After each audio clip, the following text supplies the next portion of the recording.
Et retour sur le plateau pour une émission spéciale, les aléas du direct, spécial TAF, Travail, Avenir, Formation. C'est une tournée, c'est la 5e édition. Il y a différentes dates en Languedoc-Roussillon. Montpellier, ça s'est terminé. Il y a le 13 et 14 mars à Carcassonne. 21, 22 mars, eh bien, ce sera à Nîmes au Parc des Expos, ou encore le 10 mai chez nos voisins catalans à Perpignan. Donc l'emploi, la formation et l'apprentissage.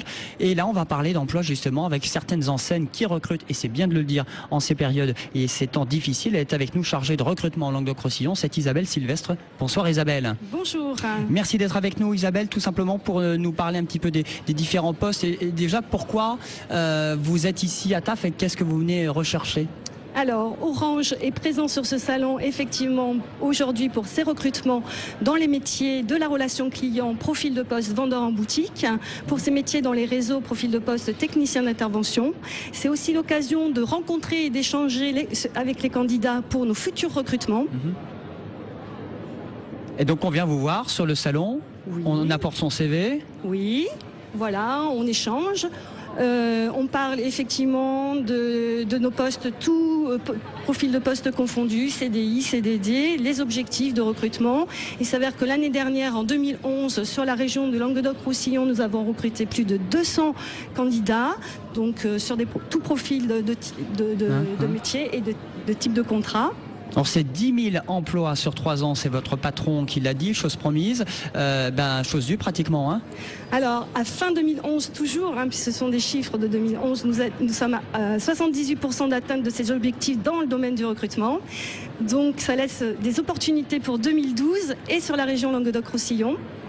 Et c'est bien de le préciser que ça recrute, Orange, malgré la crise, malgré la concurrence, malgré l'arrivée de votre concurrent Free, Orange est toujours là et recrute. Oui, on tient nos objectifs. Donc c'est vrai que c'est aussi pour l'image employeur, l'image d'Orange, on a des besoins. Donc, et notamment, on est aussi sur les accords liés à la diversité, sur les accords, nos engagements de la diversité hommes-femmes, égalité professionnelle. Donc on recrute des femmes dans les domaines techniques et j'aimerais bien susciter des vocations dans ce domaine-là puisqu'on a des difficultés sur ces profils de poste. C'est-à-dire Isabelle, souvent vous avez des femmes plus qui vendent dans les magasins, dans les boutiques et pas en coulisses voilà. Chez les gens. Voilà, alors pas forcément en coulisses et surtout sur le domaine technique, donc lié au réseau. Zita, ça te fait réagir, j'imagine, c'est bien. Moi, j'adore monter des modems. J'adore brancher des modems. Alors, super. Comme quoi, il y a un petit CV, Zita. Ah non, mais si vous avez un problème de modem, vous m'appelez. Voilà, vous allez tout simplement chez Orange. Donc, il y a ces vocations, cette diversité. Des handicapés aussi, voilà, vous faites appel à ces personnes. Handicap, donc, Orange affiche sa mission handicap pour le recrutement des travailleurs handicapés. C'est une mission très importante à laquelle on s'attache. À ce sujet, nous allons organiser un forum spécial le 2 avril pour le recrutement des travailleurs handicapés. Ce sera à Montpellier. Sur Montpellier, organisé par Job in Live. Donc aussi l'opportunité de donner accès à nos métiers aux travailleurs handicapés. En 2 mots, je suis intéressé pour travailler chez vous, j'ai besoin d'un diplôme, d'une expérience, d'une formation, comment ça se passe? Alors, soit par le biais de la formation, donc effectivement avec un niveau de formation en adéquation avec nos postes, ou une expérience professionnelle significative, ou sinon on a aussi la possibilité de vous former à nos métiers, et donc là par le biais de contrats professionnels qualifiants, où au bout d'1 an on certifie que vous êtes apte à exercer ce métier, notamment sur les profils de poste de conseiller client par téléphone. Et vous allez sur internet orange.jobs. Conseil donc à tous nos candidats intéressés par les métiers d'Orange et nos opportunités de se connecter sur orange.jobs, la vitrine de recrutement d'Orange, sachant que vous pouvez déposer des alertes si vous ne trouvez pas des postes en adéquation avec votre profil. Et ces alertes, c'est par email ou si vous êtes équipé de téléphone mobile Android, vous recevrez directement sur votre téléphone portable vos futurs postes. Dit-elle en regardant Zita. Oui, parce qu'elle est équipée de la tablette. Effectivement, aussi, elle a la tablette et ça va lui servir parce que c'est l'agenda, pas forcément du week-end, mais des jobs en Languedoc-Roussillon.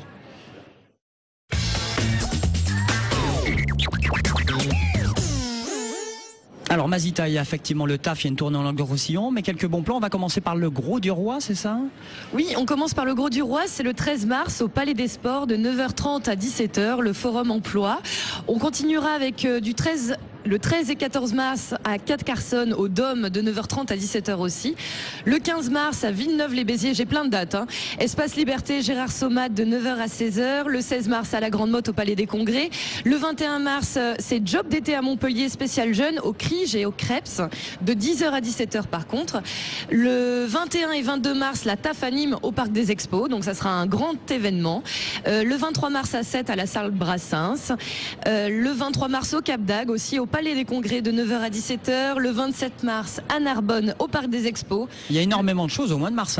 J'ai l'impression que c'est la bonne période. Il y a plein de choses. Il y a aussi le 28 mars à Mende à la Halle Saint-Jean. Le 29 mars à Perpignan au Parc des Expos. Le 3 avril, par contre, c'est le Forum agricole et ça se passera à la salle La Catalane. Le 5 avril à Argelès-sur-Mer à l'Espace Carrère. Le 12 avril à Canet-en-Roussillon. Et le 13 avril, c'est le Forum agricole à la salle polyvalente de Sals-le-Château. Eh bien, disons, il y a pas mal de dates. Il y a le 2 avril notamment, ceux qui veulent travailler chez Orange et les personnes à mobilité réduite et handicapées. On va sur orange.jobs pour avoir toutes les infos. Voilà, exactement. Mais Isabelle, merci beaucoup. Merci à vous. Zita, oui. À tout bientôt. Bah oui. Pour une prochaine petite chronique. On aura d'ailleurs consultant en images Sébastien Waro tout à l'heure pour nous parler un petit peu la bonne tenue vestimentaire lorsqu'on décroche un entretien d'embauche. Merci beaucoup. On va enchaîner avec la suite de nos invités parce que il y a du recrutement, mais il y a aussi la formation. On va en parler durant ce salon TAF, travail à venir formation avec évidemment plusieurs dates en Languedoc-Roussillon, avec notamment Objectif 3D qui va nous rejoindre sur notre plateau. Il s'agit de David Fielou qui est avec nous. Installez-vous. Bonjour David. Et bienvenue. Merci. Et puis nous avons également monsieur Rémi Bouscarène pour parler des auto-écoles. Juste le temps de lancer ce petit micro-trottoir sur le TAF. Qu'est-ce que vous venez faire? Qu'est-ce que vous recherchez dans ce salon spécial emploi? Le micro de TV Sud s'est baladé à votre rencontre. Écoutez. On est venu chercher, comme tout le monde à mon avis, du travail. Autant qu'autant au niveau de la formation, parce que niveau travail, niveau Montpellier en ce moment...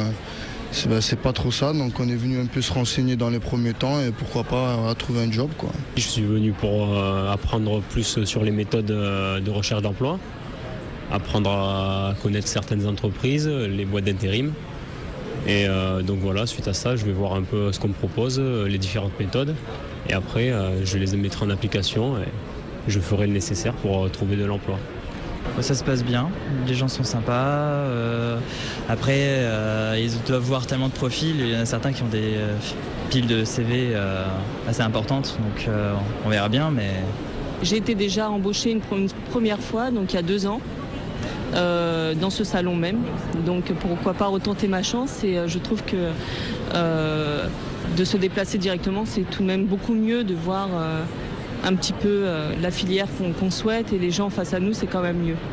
Voilà, reportage, interview réalisé par Jean Brun. Bonsoir David Fielou. Bonsoir. Merci d'avoir accepté notre invitation. Vous êtes le directeur de Objectif 3D, qui est une école installée depuis 2 ans, je crois. 12, mais c'est pas loin. Oui, mais 2 ans à Montferry-sur-Lèze. Oui, c'est ça, à mais 12 ans effectivement. 2 ans et 12 ans d'existence. Dans l'agglomération, on va dire, directeur de cette école. Alors c'est une école et c'est un centre professionnel. Vous proposez les deux? Les deux. Alors historiquement, on était centre de formation. Et sous la pression des élèves, on a également monté à côté une école supérieure privée dans tout ce qui est industrie du cinéma, d'animation et jeux vidéo. Alors pourquoi vous êtes présent ici au TAF? Parce qu'ici on peut trouver du job, du travail, on peut apporter son CV, il y a des ateliers, mais il y a aussi pas mal d'entreprises comme la vôtre et des écoles qui sont présentes durant ce salon TAF. Alors on a vraiment 2 aspects, c'est-à-dire évidemment on propose pour la partie centre de formation toutes les formations qui sont à disposition des demandeurs d'emploi, donc financées essentiellement par le conseil régional, et également aussi on récolte pas mal de CV de gens qui ont des bons profils et qui souhaitent aussi être formateurs chez nous.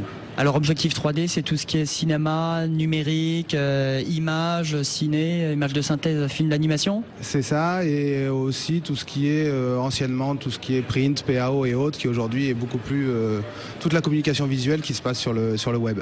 Vous avez une formation jeux vidéo que vous proposez depuis 4 ans? C'est ça. Et c'est un cursus aussi assez long, c'est un cursus de 4 ans, donc post-bac, là, pour les gens qui vont travailler dans l'industrie du jeu vidéo, soit partie graphique, soit partie programmation. Alors quand on dit jeu vidéo, ça fait rêver, mais je l'imagine pour les élèves, les jeunes ou les autres qui nous regardent, qui sont intéressés pour ce profil de poste, il faut faire attention, il faut être passionné, mais aussi, voilà, c'est pas un jeu. C'est ça, c'est le bon mot. C'est-à-dire que, évidemment, ça fait rêver parce que on est tous plus ou moins accros de jeux vidéo. Et que bien évidemment c'est un métier, donc il faut y travailler, on n'est pas là que pour s'amuser, mais comme vous avez dit tout à l'heure, c'est un vrai métier de passion. Ça veut dire qu'il n'y a rien de mieux que de s'éclater en plus en travaillant dans sa passion. Et vous avez une section de cinéma, d'animation qui a été ouverte en Asie? Alors ça c'est assez récent, ça fait 1 an et demi aussi, puisque le cinéma d'animation est aujourd'hui une activité comme le jeu vidéo qui est mondial. Il faut qu'on soit capable aussi de leur donner une ouverture sur le reste du monde. Donc on a créé un pôle de formation en Asie du Sud-Est. Alors David, cet univers du 3D, du virtuel ne connaît pas la crise. Vraiment ça attire? Pourquoi ça fonctionne? Pourquoi ça marche? Alors c'est pas que ça ne connaît pas la crise, c'est-à-dire que la crise elle est générale de toute façon, mais on est sur des secteurs qui sont en perpétuelle évolution et qui sont vraiment des secteurs de pointe. Donc aujourd'hui on est loin d'avoir vu le terme de cette industrie, et de l'industrie du jeu vidéo comme de l'image de synthèse, il y en a de plus en plus, elle est de plus en plus présente partout.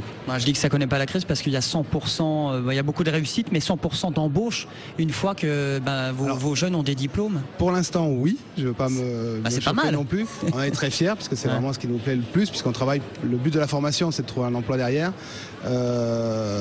Diplôme reconnu d'ailleurs? Maintenant ça dépend des profils. Alors en cinéma d'animation aujourd'hui on a un diplôme qui est reconnu, qui est un vrai bac+2, mais c'est assez compliqué en jeu vidéo aujourd'hui puisque ce sont des matières qui évoluent sans arrêt, donc on a à peine le temps de les normer, il faut déjà changer le contenu pédagogique. Niveau bac, on commence. Pour entrer niveau bac. Ouais. Avec un grosse motivation. Grosse motivation, entretien. Oui. Et si ça le fait, c'est parti. C'est parti. Formation de combien de temps? Ça va de 1 an à 4 ans. Objectif 3D. Bon voilà David, vous avez le permis poids lourd ou pas? J'aimerais bien. Eh bien justement, Rémi va vous aider, il est avec nous. Bonsoir Rémi Bouscarène. Formation, transport, logistique, l'auto-école, il y a plusieurs Lunel, Montpellier et Nîmes. C'est plus qu'une auto-école, Rémi. C'est bien ça, le point de départ de la société, c'est une auto-école au départ, créée en 1960 par André Bouscarin, et qui a su évoluer au fil du temps en se tournant vers les métiers du transport, de la formation professionnelle, et qui a élargi cette offre-là vers d'autres secteurs d'activité comme la conduite d'engins de chantier, la logistique, au fur et à mesure de l'évolution un petit peu de ces métiers-là aussi qui ont au fil du temps complètement changé. Si on regarde ce qu'était le métier de conducteur routier il y a 20 ans ou 30 ans en arrière et ce qu'il est maintenant, ça n'a rien de comparable. Voilà, c'est une section grand public pour passer son permis, son code effectivement sur les différents lieux, mais c'est une formation poids lourd, voilà, c'est-à-dire on veut passer son permis poids lourd, en plus c'est un domaine qui recrute, c'est ça qui est intéressant. C'est un métier qui est porteur, et donc on peut au travers de différents métiers que nous proposons, vous parlez du métier de conducteur routier. Alors dans la filière du conducteur routier, du transport routier,